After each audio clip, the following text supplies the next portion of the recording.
Hello everyone. I'm sorry for uploading the recording late, but I would just like to record the remaining topics for midterms so that you are able to include it in your review. So I believe that we stopped last meeting on acromegaly and gigantism. So one disorder that is included sa inyong midterms, which is under growth hormone disorders, we have dwarfism. If there is growth hormone excess, such as acromegaly and gigantism, we also have deficiency, and that is your dwarfism. So, dwarfism is defined as a condition where there is disrupted growth plate activity and can be caused by metabolic or endocrinologic imbalances. So, usually for dwarfism, it could be a lot of reasons. There may be skeletal dysfunctions, cardiovascular, metabolic, endocrine, but I will focus more on the endocrine side. So, there is a deficiency sa growth hormone. Okay, so causes we have here achondroplasia. Achondroplasia that is considered as the most common cause of dwarfism. Achondroplasia translates to without cartilage formation. So as I or your classmates discussed during the reporting, there we have the growth plate. Okay, so the disorder would vary if there is an opening and closing of your epiphyseal plates. So inside your epiphyseal plates, we have components that we call chondrocytes. Okay, chondrocytes.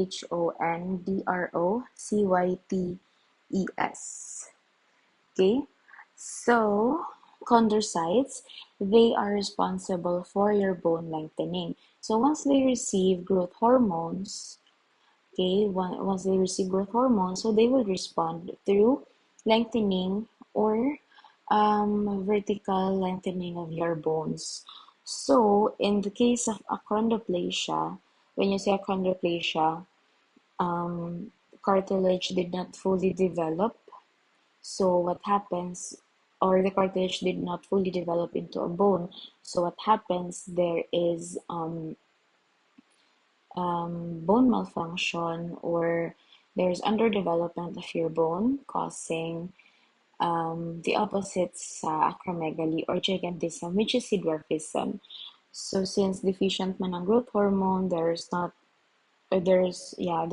enough na hormone that could supply chondrocytes, so therefore there is absence of bone lengthening. So the most common manifestation of dwarfism is short stature.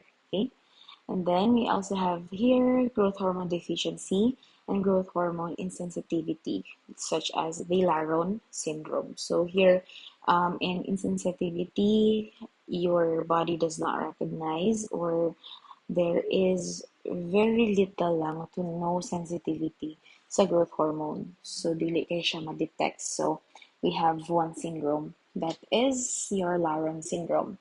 And then next, we have hypothyroidism. Hypothyroidism and Cushing syndrome could also cause dwarfism because, again, dwarfism could be multiple reasons, and one of which is endocrinologic diseases. So, once there is hormone or hormonal imbalances, there could be a possibility that, or if a patient with dwarfism or is a dwarf in stature, he or she might develop hormonal disorders or endocrinologic disorders such as hypothyroidism and Cushing syndrome.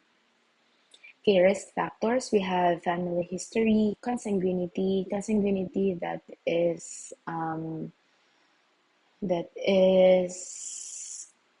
coercion between family members and relatives.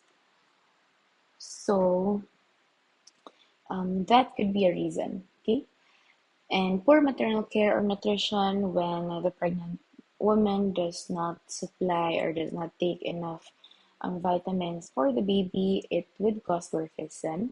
And then untreated endocrine disorders.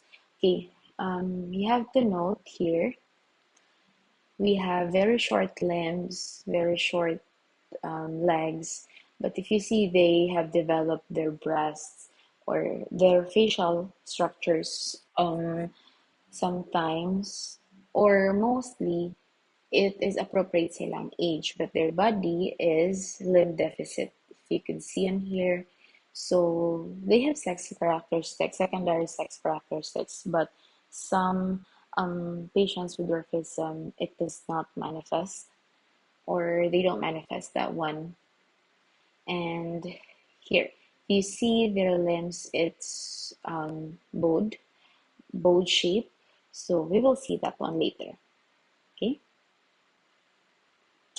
And the symptoms, we have short stature, short limbs. Short limbs class is also termed as rhizomelia. We also have spinal curvature, joint stiffness, spinal cord compression, delayed motor development, delayed puberty, poor growth velocity, recurrent otitis media, and genovaro. So genovaro, that is a term for tibia bowing. So this one here, if you could see, masyagbo ang iyang shape. So that is because of your one of the symptoms na siya, which is called genovaro. Okay, sleep apnea class. If you notice here sa facial structures sa atong patient, here on at the middle sa ilahang eyes, sa ilahang nose bridge dapit, medyo flat siya. So that is what we call mid-face hypoplasia. That is termed as mid-face hypoplasia. So what happens for patients with dwarfism, they develop this symptom and that causes their symptoms such as otitis media and sleep apnea because there is airway narrowing. Okay. And for the diagnostics, for dwarfism, we have multiple diagnostic tests that we can conduct, and it depends on the predisposition of patient. Was it acquired genetically? Was it through endocrinologic? So it depends on um, the origin sa iyahang disorder. So first diagnostic is clinical assessment or physical exam. The short stature indicates alone na there is problems yung growth hormone or the patient has deficient growth hormone. And for X-ray naman, it will determine the bone shape and length if it's appropriate sa age ni patient. Let's say during X-ray, they found out that the patient who is an adolescent has bone structure and bone length of a 6 years old or 8 years old. So that will be determined through X-ray. Next, we have genetic testing. This is to test if is there any genetically predispositions or problems that might contribute to dwarfism. Example is karyotyping. Karyotyping is a diagnostic used to detect Turner syndrome, that is the deficiency of your X chromosomes in home body. So instead of two X chromosomes, you only have one. So that is chromosomal analysis. And that is detected through karyotyping. Next, we have endocrine testing. This is for proportionate stature only.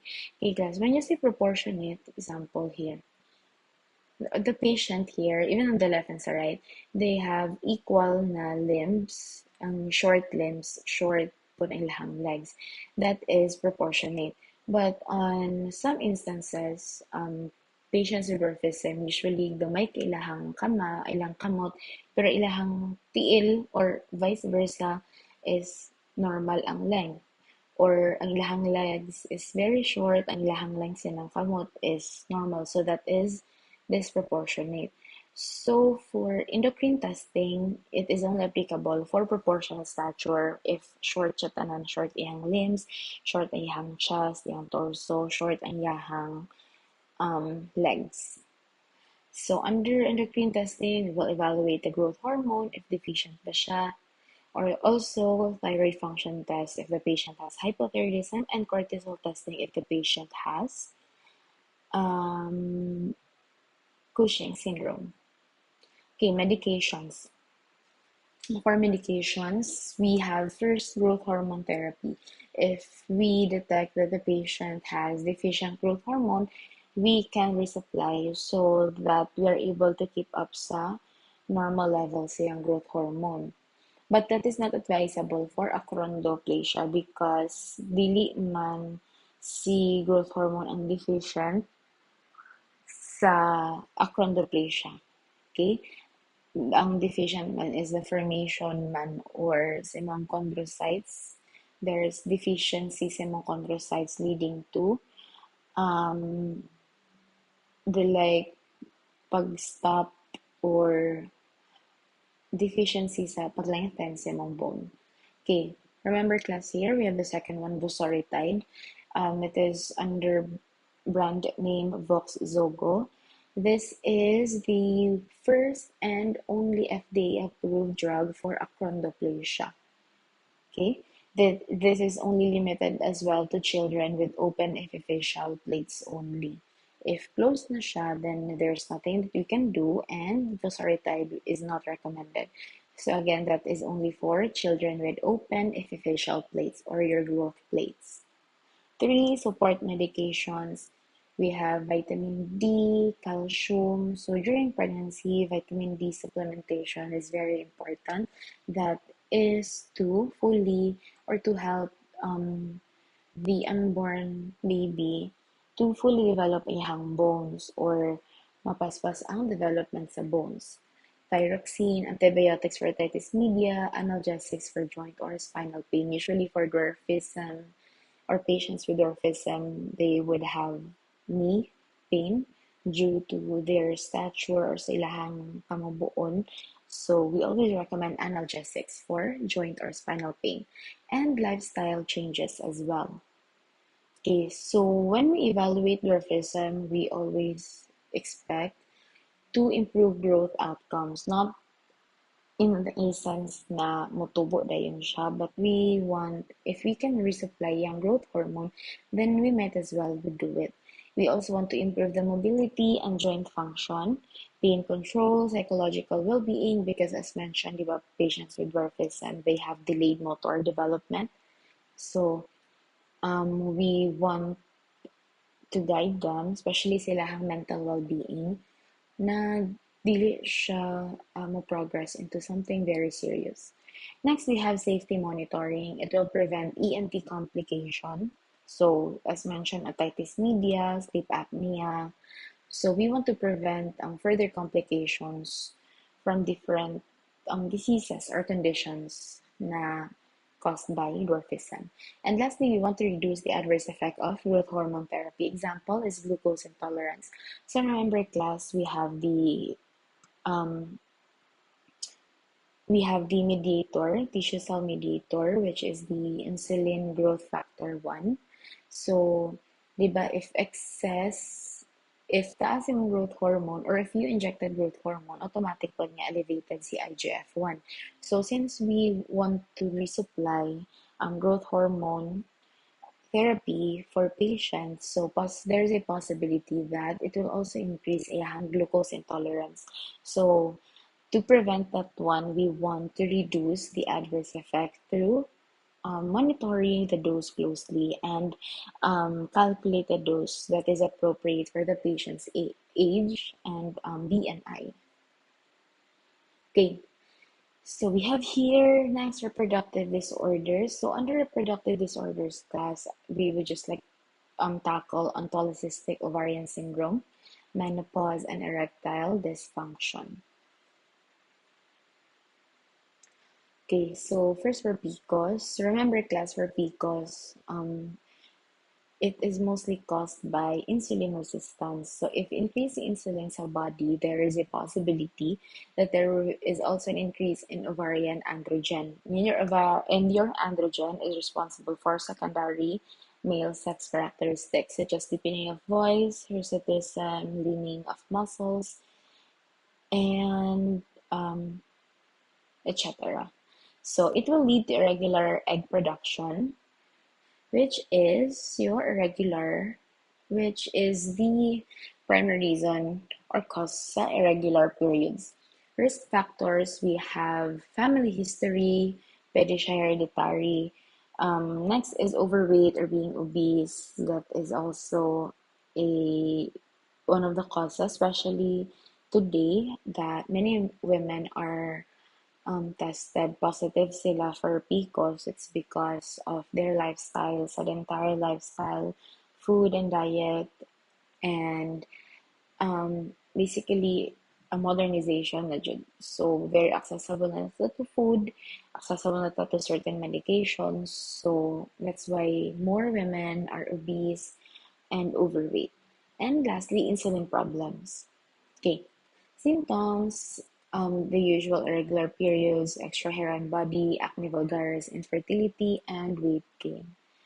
Diagnostics, we always check the blood levels or your testosterone levels. So, di ba, men and women both have estrogen, progesterone, testosterone, and androgen. It's just that on women, mas taas si estrogen and progesterone compared to testosterone level. So, during lab test, it will test your testosterone level if it's within its normal limit or if it's elevated siya. If it's elevated, then probably that's the reason why you're you're portraying secondary male sex characteristics. Next is pelvic ultrasound. Pelvic ultrasound detects cysts or polycysts inside your ovary. So that is termed as string of pearls. Okay, going back here. Okay, on the left side, that is a normal ovary, and the right side is polycystic ovary. Poly means several or many, and then cyst. Okay, so if you could see there, there is accumulation sa cyst, and during pelvic ultrasound, it will detect here na yung mga lump. So that is what they call a symptom string of pearls.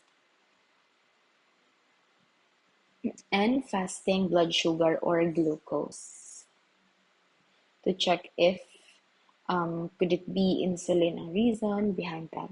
Okay, and then medications. First is we always recommend combined oral contraceptives. This is to regulate any hormonal imbalances sa body that could contribute to irregular periods or to other symptoms in the patient. And second, we have metformin. It will improve insulin sensitivity. Okay, it will help manage glucose elevations in the body. Okay, we have clomiphene and letrozole. Clomiphene, letrozole, these are fertility drugs or yeah, mitotic drugs. So this will help induce ovulation or treat infertility. And lastly, we have spironolactone. This is for hirsutism or excess hair production sa body and androgen-induced characteristics. Okay, so spironolactone, we know it as a diuretic. So this is also recommended for hirsutism and androgen-induced characteristics. So the normal daily dose is only up until 400 milligrams. Depende sa severity sa ang imuhang symptoms like hirsutism and sa imong mga secondary male sex characteristics. Okay, next we have erectile dysfunction. This is usually caused by disrupted na blood flow. So, ang main cause nandiyan is irregular blood flow. It might be a cause it is caused by underlying hypertensive diseases and hormone levels such as your testosterone is relatively low and also due to stress, anxiety, and depression. Okay, risk factors. Okay, we have here aging, smoking, diabetes, high blood pressure, high cholesterol, obesity, overweight, lack of physical exertion, alcohol or drug use, depression, and heart disease. So if you notice here, class, risk factors, mostly these are chronic diseases acquired through sedentary lifestyle and progressive na aging. So as men age and if dili siya careful sa iyang habits, sa iyang lifestyle, most probably he can acquire this one. Okay? Okay, causes. First, again, is poor blood flow or atherosclerosis. So that's why if you have erectile dysfunction, there is a big possibility that you also have underlying hypertensive diseases, such as this one, atherosclerosis. So you have chest pain or myocardial infarction or angina. Next, we have nerve damage and spinal injuries. Okay, due to again blood flow gapon siya, your brain cannot send signals or stimuli. It cannot receive stimuli na pwede niya mag-send sa imuhang reproductive organ na mag-cause of erection. So that is nerve damage. Low testosterone, and then side effects of some medications, some antihypertensive drugs, antiparkinsonism drugs, opioids, they might cause erectile dysfunction and prostate surgery. Okay, symptoms. Trouble getting or keeping erection and reduced sexual drive. So here are some medications we have sildenafil, tadalafil, vardenafil, and avanafil. Remember class, the medications for your erectile dysfunction does not cause an erection. This is a very wrong misconception about these drugs. So these drugs would help in controlling sa blood flow. These are phosphodiesterase 5 inhibitors. These will cause muscle relaxation para ma-straight or tuloy-tuloy ang blood flow sa body. So again, it will not work if there is no stimuli. Okay, it will not help in arousal. So you still need to send a stimuli. So that is your sexual arousal. You still need to be sexually aroused before it will take effect. So if you take those drugs alone, it will not cause erection by itself. There should be a stimuli, which is your arousal. Okay, so we will correct that misconception.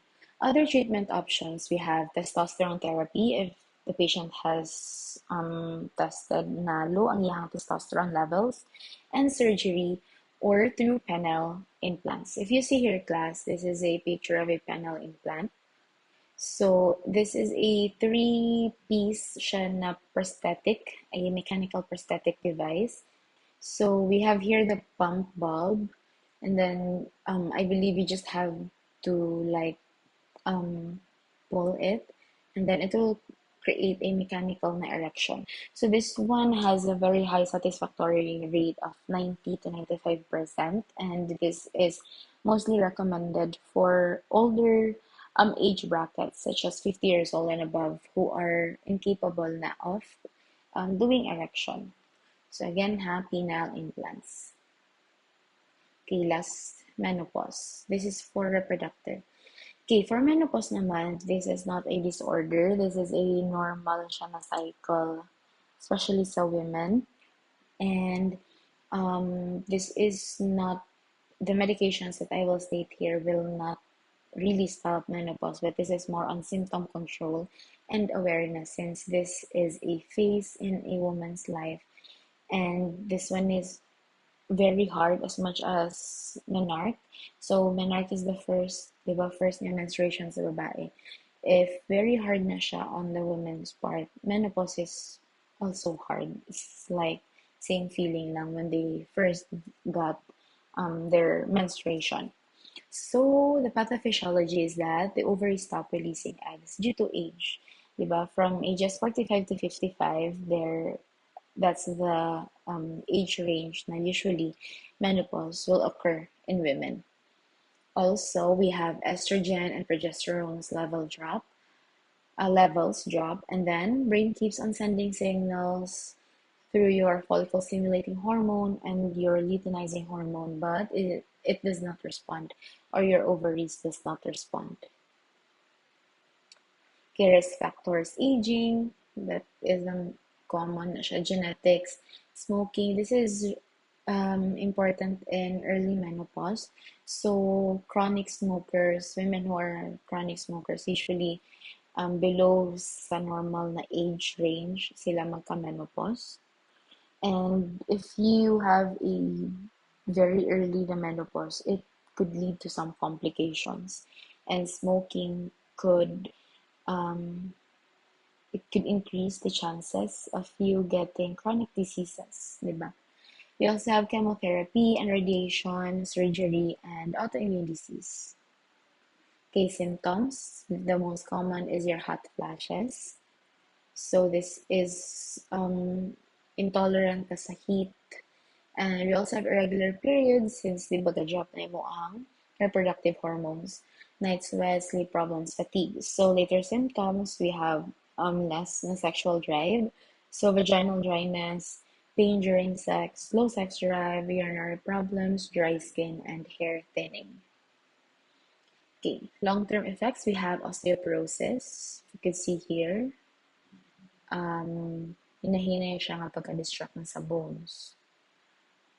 And higher risk of heart disease. For medications, this is again to regulate the symptom or prevent exacerbations of symptoms caused by menopause. So we have oral contraceptives, SSRI or SNRI, or your selective serotonin and selective norepinephrine reuptake inhibitors. This is used for hot flashes. And we also have here gabapentin, used also for hot flashes. Okay, for your bone and joint disorders, guys, you can read your book on chapters 53 and 54. I believe it's on page, sorry, I forgot. It's 800 something, page 800. Basta chapters 53 and 54. Most of the questions and all informations for osteoarthritis, gout, hyperuricemia, and rheumatoid arthritis are found there. So kindly read na lang. And we have here metabolic diseases. For Gaucher's disease and Tay-Sachs disease, I will not be adding more information on that. I got what I need from there, so I don't need to add more information, but I will just tackle in hyperlipidemia. Okay, hyperlipidemia is an elevated plasma lipid, could be cholesterol, triglycerides, or lipoproteins, and excess LDL penetrate arterial walls. So there will be oxidation leading to foam cells. Kana sila na foam cells, guys, it will accumulate and will turn or will result to atherosclerotic plaques, or that is the fatty streaks. Okay? Risk factors, just the same ones na na-discuss in your classmates. Mostly sedentary lifestyle. We have the primary hyperlipidemia, which is genetically acquired, and the type 2 hyperlipidemia is, or secondary hyperlipidemia is caused by unhealthy habits and sedentary lifestyle. Okay, we have here also medications included as a secondary. There are medications that could increase weight or increase your appetite, leading to increased cholesterol intake, like steroids, birth control pills. Siya. So steroids, usually anabolic ng mga steroids. For symptoms, we have xanthomas and telasma on later stages. That is accumulation of fat, yellow fat, like tissues, I think, sa imuhang eyelids and sa imuhang under your skin. So once complications occur, if wala siya naagapan, it will lead to cardiovascular diseases and myocardial infarction. Okay, this is a comparison sa mga blood vessels, normal cholesterol levels versus mixed hyperlipidemia, diba? It will block your blood vessels, causing lesser na porosity, or mas ubos ang iyang porosity, causing your blood flow to be congested. Medications, we have statins, we have ezetimibe, fibrates, omega-3. Most of these are found in your classmates report, so you can just read on that one. So again, we have drugs that can raise cholesterol levels. We have diuretics, amiodarone, cyclosporin, beta blockers, prednisone, and anabolic steroids. Okay. This one class, I would like to put an emphasis on this one. We have the Trojan horse gene therapy. So here, if you remember a Greek story, I think this is Iliad. or I'm not sure. Basta, the Trojan War started when the city of Troy, they received a horse na giant stature as a way of making peace. So they gave it, and unknowingly to the other party or the city of Troy, there were people inside ato. And the night before they ambushed the city of Troy, the people there celebrated. They ate, they drank, they were having a good time. So by the night that everyone fell asleep, they were tired after the party. So that's when they attacked them in cold blood. So that is the principle behind the Trojan horse gene therapy. So imagine, class, the horse is the shell or the casing which will enter sa imong blood-brain barrier. The walls here, if you see here, the walls of Troy, that is a symbolism for the blood-brain barrier. Okay, and then the soldiers who went inside here are your active drugs or your hormones or genes that you will be resupplementing it in your body. If you see here the guard, that is the brain. Okay, so we will just use those symbolisms. Okay, okay. So what happens, class? There is a type of there is a type of virus. We have the adenovirus. Adenovirus, most of the days when exposed ang host, such as humans, there is little to no effects at all. If there is none, very little lang, like sneezing, cold, or a little cough, mostly harmless siya. So what they did is that, diba, Trojan horse gene therapy, it was created through molecular engineering. So they used adenovirus. So they modified the virus. They made sure that once it is inserted to the patient's body, it will not create harmful effects or cause sickness sa patient. And then once it is empty na, so they only use the case. So the soldiers here, it represented the drug or the gene therapy. So let's say sa case ni Tay-Sachs. Okay. So inside, nag-inject sila og enzyme hexaminidase A. So kaning mga soldiers, these are the hexaminidase A. So insert na siya. So, kimana na siya, mosulod na sila sa city of Troy, which is your blood-brain barrier. Your brain, di ba, if you see here, nagtanaw siya nga ang Trojan horse is ginapasulod. Your blood, or your blood-brain barrier, or basically your brain, it is very strict when it comes to allowing cyanobiotics or endogenous compounds enter sa blood-brain barrier because there are a lot of qualifications. It has to be lipophilic, di ba? It has to be a prodrug, and then pagsulod sa blood-brain barrier, may na siyang metabolite. So, na siya yung mga requirements. Pero sa adenovirus class, once it gets inside the blood-brain barrier, it will go in, it will, more siyang mag-hitch. It will go along with a compound, an endogenous compound, where your brain is familiar with, and that is your transferrin and your insulin. So, sa transferrin class, I think this is the class that asks, nga nang nakasulod si transferrin, ma'am, na hydrophilic man siya, di ba? One of the requirements, it should be lipophilic. Okay, class.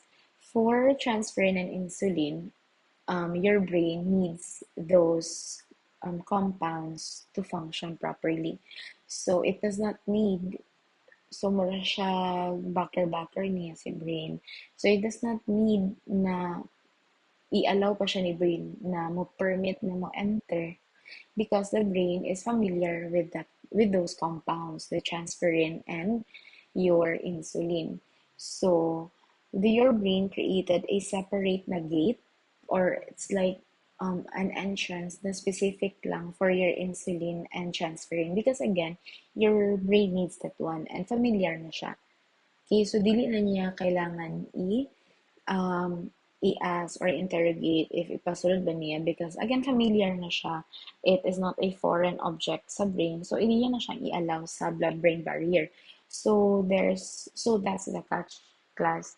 So your adenovirus, it will cling to transferrin. The transferrin is an active transport or it is an iron transporter sa imuhang brain.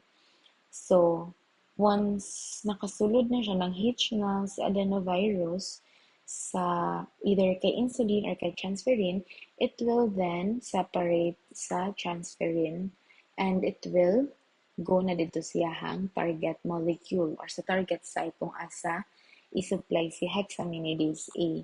So that's why during my introduction in Trojan horse gene therapy, I mentioned that it follows a mechanism where it deceives the blood-brain barrier because the blood-brain barrier thought that it allowed transferrin to enter, where in fact, aside kay transferrin, there is a gene or there is a hormone that they innovated para makasulod siya sa blood-brain barrier. So that is what lies behind sa Trojan horse gene therapy. Initially, this was first used for cancer therapy, for tumor, and then from there, they tried it on different disorders such as Tay-Sachs. This is a neurodegenerative and autoimmune siya nga disorder. So they tried, since this is usually sa brain, why not i-try na to siya? So they tried and it was successful, but it's still ongoing in young study. They cannot still publish like an official na research about it unless, because it would take years for them to approve and to make it like an official gid siya nga research na study. Okay, so that is your Trojan horse gene therapy. So class, for the remaining disorders, just study the ones that I mentioned here. And your book contains a lot of information that I will be using for your exam. So just an advice, you can study your book. You can read the book first and then you can review na my PowerPoint, my notes, and then your classmates' report so that it's easy for you to follow through because your book is very comprehensive, this complete. So, ang akong bone and joint disorders, again, osteoarthritis, rheumatoid arthritis, and gout and hyperuricemia. So, I will not include osteoporosis no. And then, for your reproductive, PCOS, menopause, and erectile dysfunction. Okay, so that's it. Thank you so much and good luck sa inyong exams class. I'll see you